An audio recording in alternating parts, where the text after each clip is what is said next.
All right, I'm going to show you how to remove a battery from a vehicle. There is a right way to do this, and that right way prevents you from accidentally frying something like a computer or something like that, maybe even burning yourself. Okay, so first of all, you need to locate which one is the negative and positive cables, and there are symbols written on every battery to indicate that. Don't always base things on wire color because that's not always accurate. Okay, so once we've located the right one, we're going to remove the negative first. And the reason that is because the negative is hooked to everything metal on the car. And if we were to take the positive off first and I accidentally touch anything metal around here, I will short circuit, burn myself a little bit, and potentially fry a computer or two.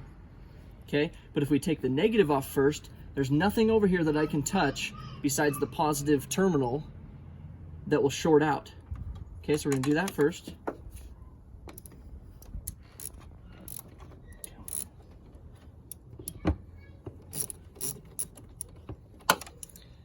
Right now, when you're taking off terminals, if they're tight and you can't get them off, don't pry underneath here with something because you don't want to ruin the battery by making this terminal come loose from the internal stuff inside. Okay, so slight twisting once it's loose. There you go. Okay, if it's really tight, you might have to purchase a battery puller made to take terminals off. All right, now that the negative's off, we're safe to remove the positive because everything is now not connected to ground like it was. And so the only way I can short out now is if I accidentally touch my wrench over to the negative, and this isn't even long enough to do that.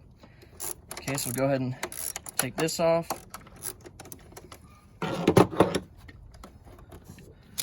All right, now, whether you do this at the beginning or the end, there's usually a battery hold down that holds this battery into its tray down here. This one is missing, which is not a good thing. Battery hold downs make batteries last longer by preventing this thing from bouncing too much. There should be a wedge piece right here with a bolt going in through the top. That's missing, so that needs to be replaced.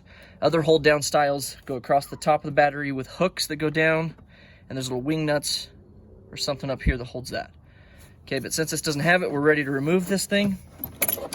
Now, there's a reason a battery has a handle, and that is to keep you from holding the battery up against your body. You don't want this battery acid and corrosion rubbing on your clothes because as soon as you wash them, you're gonna have holes everywhere.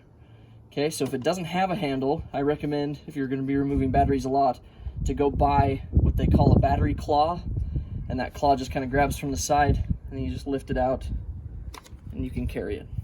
Okay, so that's how you remove your battery.